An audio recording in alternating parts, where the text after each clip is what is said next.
What is up, YouTube? Excuse the very, very poor quality of this video.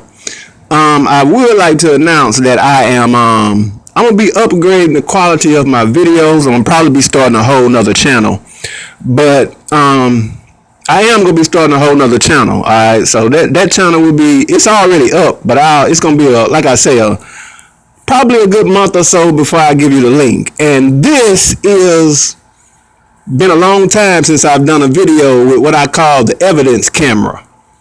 Okay, y'all watch my code now. Don't be stealing my code. You just seen it. Anyway, I'm gonna talk about the necessity of colorism. Colorism is not a bad thing. As a matter of fact, the most racially powerful people engage in extreme colorism. They engage in very, very, very extreme colorism. And basically the most powerful people in the world are the most color-stricken people. They have literally evolved. They have literally evolved to where there's not much variation in their phenotype. White people and Asians, you know, despite the notion that white women and white people in general are so beautiful, there's not a massive amount of variation in the white phenotype. The ugliest of white girls is not that distant from a pretty white girl. The main thing that separates white women is the potential of maybe facial hair and size, weight. You know, the big thing with valley girls out in California is being a certain size. But I want to talk about exactly what I mean when I say light skin. Something that I've noticed that has disappeared is that when people describe themselves nowadays, when black people physically describe their phenotype, I tend to notice that people are describing themselves strictly as light or dark. The entire word brown has disappeared. Nobody uses brown no more. Like back in the days, a lot of people who were very light brown, we used to say that they were tan. Because I remember one of the first girls that I used to like when I was little, you know, she was around about my color, but she had a sister that was way more lighter than I was. And me or her. And her sister was very light. Not light like the girl you're looking at right now, but she was a very lighter skinned girl. And she was actually a light brown skinned girl. We used to use the word tan. Tan, medium brown, dark brown, and then black. But most people nowadays, many lighter brown skinned people have a false light skin complex. Meaning that they're not really as light as they think. Like the girl that you're looking at now, despite the notion that, you know, girls from Mississippi are a bunch of fat mammies, this is a girl from a town in Mississippi that doesn't even hardly show up on the map.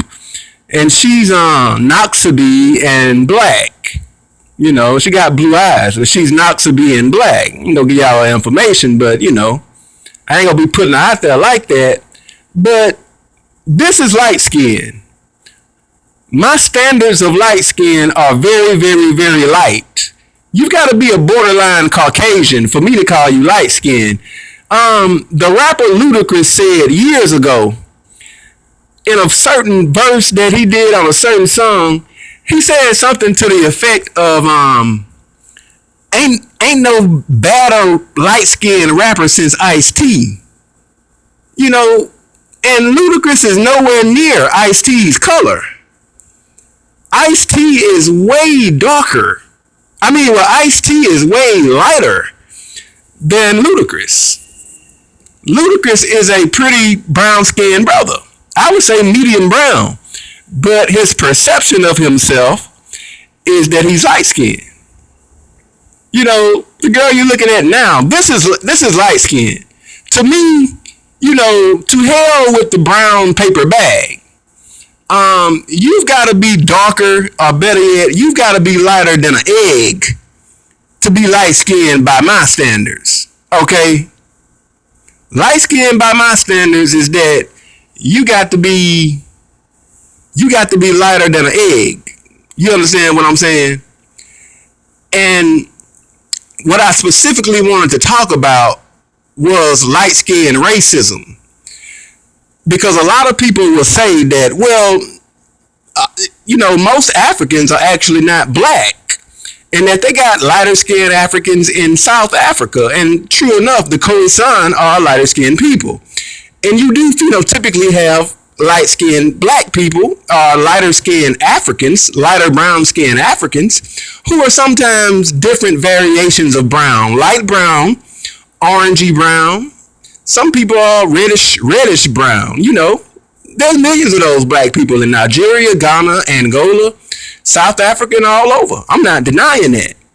But I don't really think that black people trip. I don't think a black man has that much of an issue if a black girl chooses some much lighter brown skinned brother over him. Now, the extent to which a person perceives other people to be light skinned is often dependent upon how dark skinned they are themselves. It's kind of like, poverty and rich. How rich some people perceive other people to be often depends on how poor they are. Because if you're poor as hell and if you just ain't got nothing, then anybody with a little something is rich to you. You get what I'm saying? And excuse my very slow phone, but I just think that it's a farce. And I think that one aspect of a slave mentality is black people, so-called black people, having to accept things that are unacceptable. Accepting of the unacceptable.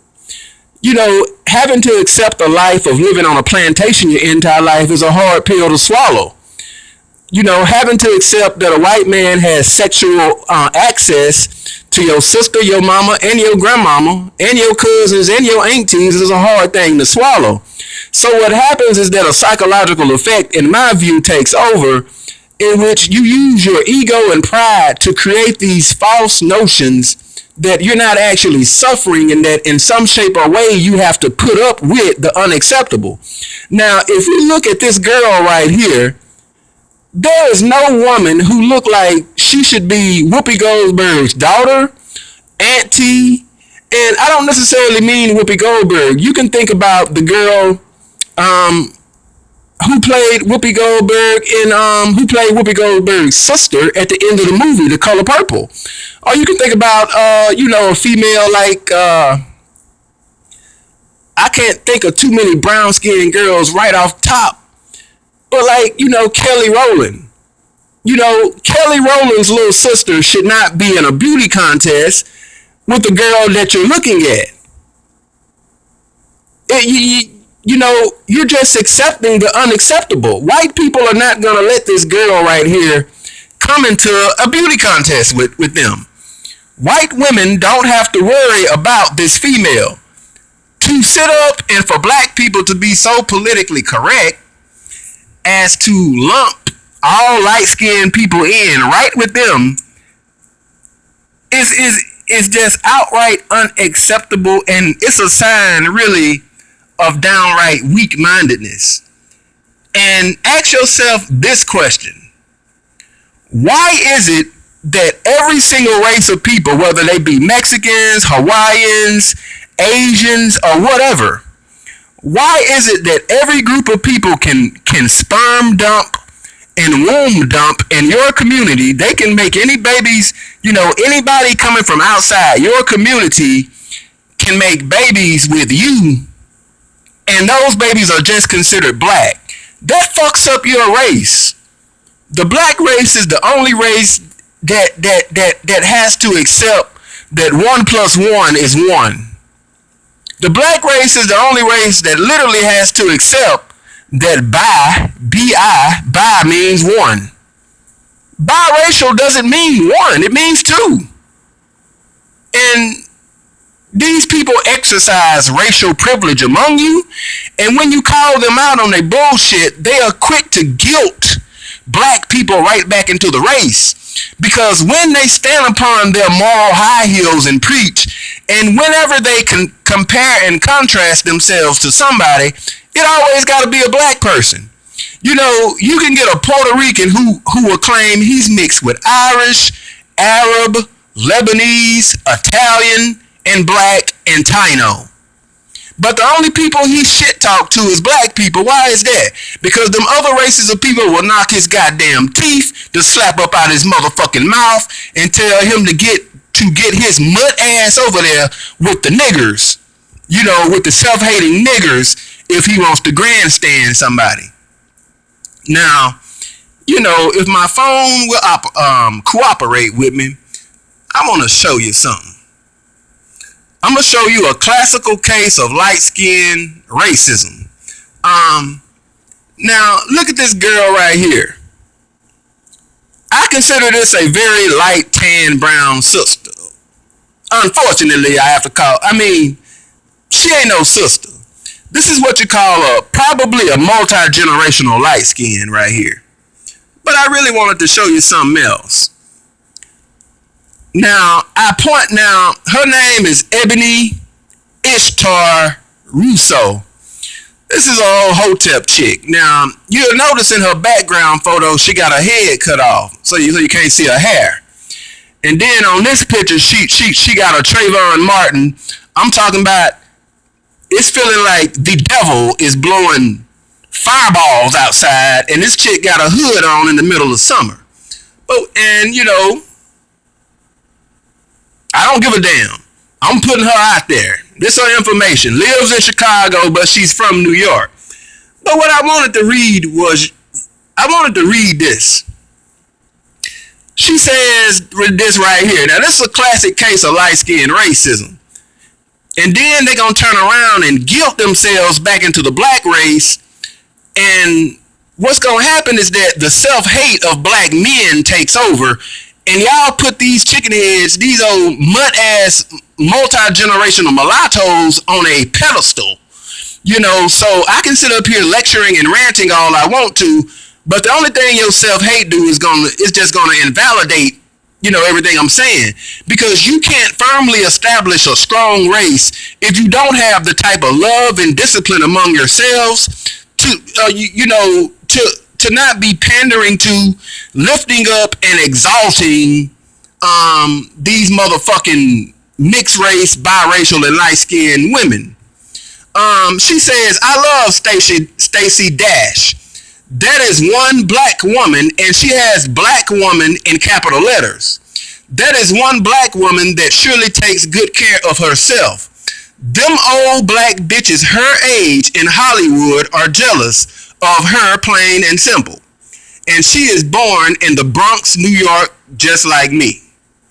Now, you might want to look at a few more pictures of her. Let me see, like I said, if my phone would cooperate, you know, these are some pictures of her, and technically, from what I see from her pictures, she's a raggedy ass stripper. Let me see if I can. Sometimes it just take my phone too damn long to load. I'm in a slow area. But she's an ex-stripper, one of these girls that goes around calling herself a goddess. But the point that I'm making is that we allow these people to exercise light-skinned, biracial racism among us. We put them on a pedestal. You know, we lift them up above us. My phone not going to cooperate. So you're just going to have to look at the pictures. There's some of her stripper photos that I wanted to show you, but like I said, my phone ain't cooperating. I'll just see. There's one of them right there, you know, at the bottom right there. But I just wanted to show you real quick and see, these people know that they're not black. They know that they're not black, because if you read what I said, notice she talks about black women outwardly, but at the same time enjoys the privilege of flaunting around like a black woman. You get what I'm saying? And getting all the privilege and the self-hating high self-esteem from self-hating Negro males who put her on a pedestal. And when you exalt and lift up these type of women, you are by default putting your own women down, ultimately putting your whole entire race down.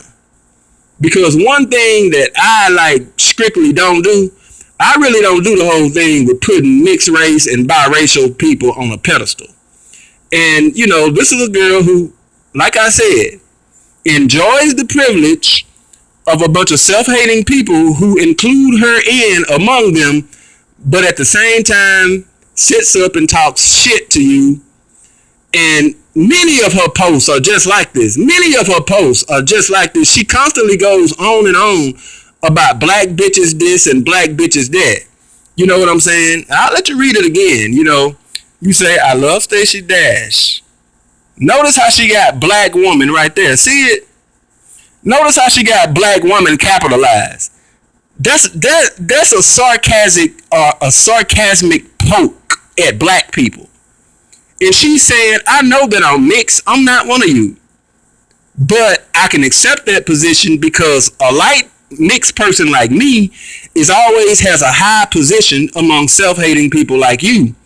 So it'll take a war, really, to separate these mixed breeds and these multi-generational mixed breeds who consider themselves black like us, but very deliberately shop for light-skinned mates to continue on their light-skinned privilege within the race.